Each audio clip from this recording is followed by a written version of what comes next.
Hello everyone, my name is Meghan LeVota and I offer wisdom, tools, and support for personality integration. So today we're going to be discussing what the heck is the difference between a judger and a perceiver. So just a quick refresher for those of you who are new to personality typology. The 16 types that I talk about on my channel is based off of Carl Jung's theory of cognitive functions. So to go back to the Jungian roots, there are these four basic functions, which are feeling, thinking, intuition, and sensing. And he also developed the two orientations, extroversion and introversion. And so each of those four functions can be demonstrated or can be manifested in both a extroverted or introverted way.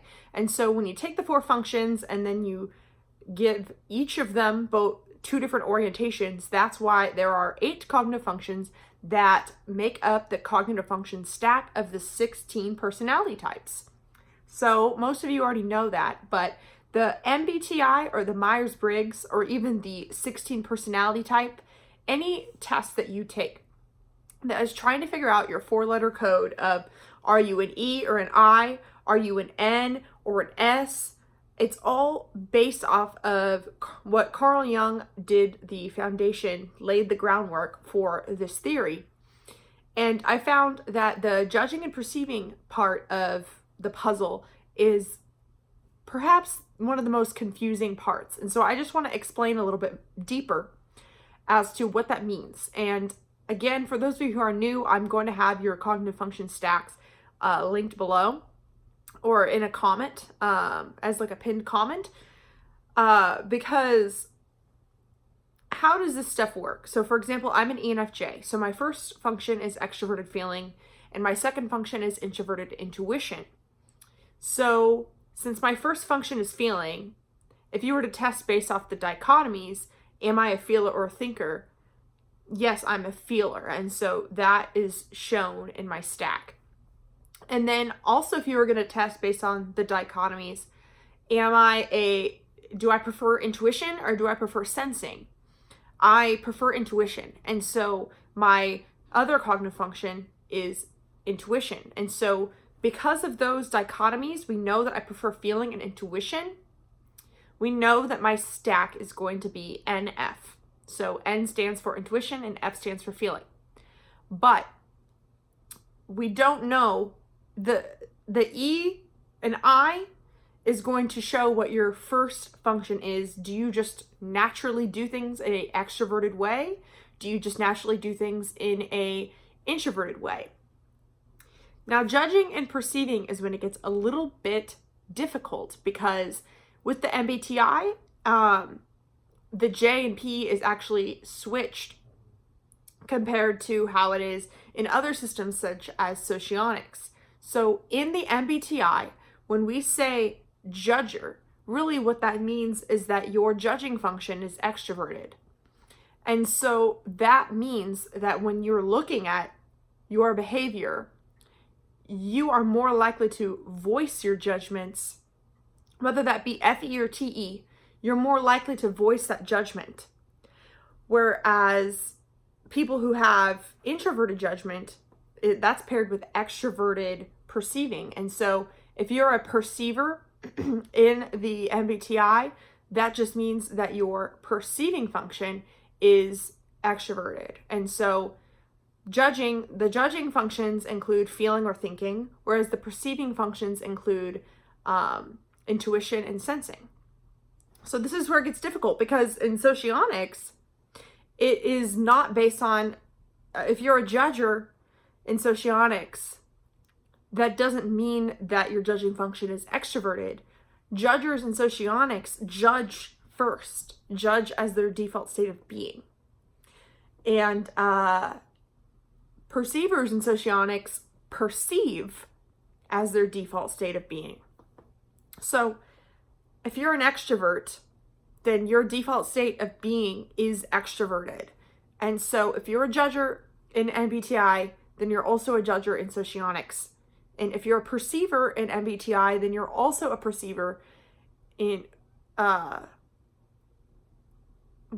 was I saying? If you're a perceiver in MBTI, you're also a perceiver in socionics if you're an extrovert. But for the introverts, they have it flipped. And the reason why it's important to share this is because a lot of the things you hear about, okay, well, what does it actually mean to be a judger? What does it actually mean to be a perceiver? It's not very cut and dry. And I recently made a video about chaos as an EJ, and I discuss sort of a little bit about the temperaments, about EJ as a temperament, IJ as a temperament, EP and IP. And I know Dave Superpowers talks about this a lot, and I also made a video a few years ago about this as well that I can link somewhere here. So really, the way that EJs are judgers is going to be a little bit different than the way that IJs are judgers. And so how do we really boil it down to, and also like, it's really hard to just say, oh, when you look online, you're probably going to see that a judger is someone who's very organized or very orderly. When really all it means is that their judging function is extroverted. So really it means that they're an FJ or a TJ.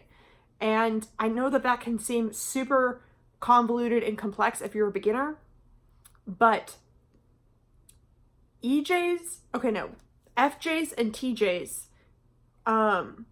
present themselves in very parallel ways. And when you start to really see how FJs and TJs are, you see the parallels. And I personally think that, it's easier to look at it that way than to look at what is a judger, what is a perceiver, and just list them all together, because they're all different types of judgers and they're all different types of perceivers, in the sense where, for example, as an ENFJ, I'm also a judger, me and an ESTJ in a room, we're both judgers. But the way that we express our opinions, the way that we express our judgments are going to be completely different. How orderly our life is and how organized we are is going to be completely different. And the only thing that we have in common, really, is that, well, we're both extroverts, we're both judgers, but the actual manifestation of how that looks is so different. And so what does it really boil down to is that if you're a judger, you are trying to predict what's going to happen in the future, either based on your past experience or based on your interpretation of reality. And you're going to try and meet results that are either logical or emotional. You want to meet you have some sort of standard you're trying to meet. And so if you're a J, you're going to try and control the reality around you in order to meet the standards that you have.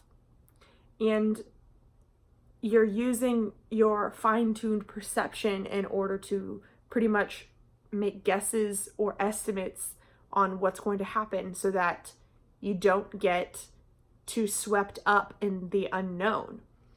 Where on the other hand, Ps, if you're a perceiver, you really do not want to be controlled by anyone, and you want to be open to all options, pretty much.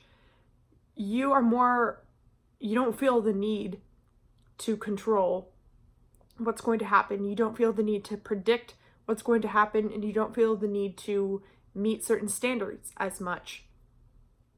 Ps tend to fear being controlled by reality as opposed to trying to control reality. So you can sort of look at what sort of relationship do you have with the world around you, where Js, the relationship they have is like, I'm going to try and figure this out so that I can control it and be one step ahead of it.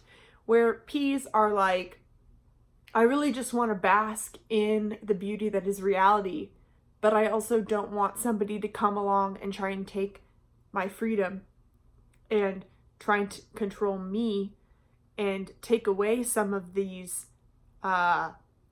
options, whether that be sensory experiences, freedom in a sensory way, or freedom of your mindset, which is true for NPs, where they just want to be able to explore all possibilities. So, and I also feel like, okay, like a lot of NPs also, they don't really want to have expectations on things in the future because they don't want to be disappointed if it goes wrong. And so they would rather just completely open their perspective to whatever. And so that is the gist of it. I think that looking at that piece of control is a big one. So, but yeah, definitely look into more what is an FJ, what is a TJ, and then also what is an NJ, what is an SJ, to sort of see those nuances, because really learning the cognitive functions and learning about that, it's gonna make it so much easier to know if someone's a J or P. If you're learning how to type people for like the first time, I would honestly suggest learning about feeling and thinking, sensing and perceiving first, and then maybe extroverted introversion after that. And I would just tack on J and P at the very end, because it is the thing that you can get wrong. It's the easiest to get it wrong, because you can't really look down a list and say, okay, you're organized, okay, you're not organized, because J's can be very open-minded people philosophically, but that doesn't mean that they aren't trying to meet a goal, or meet some sort of standard with reality. So, and P's can be very close-minded philosophically, but that doesn't mean that they have the same sort of narrow, precise perspective that J's do. So anyway, thank you for watching. If you are curious about what your type is, or if you want mentorship from me or anything, there are lots of links below. So thank you for watching, and have a wonderful rest of your day.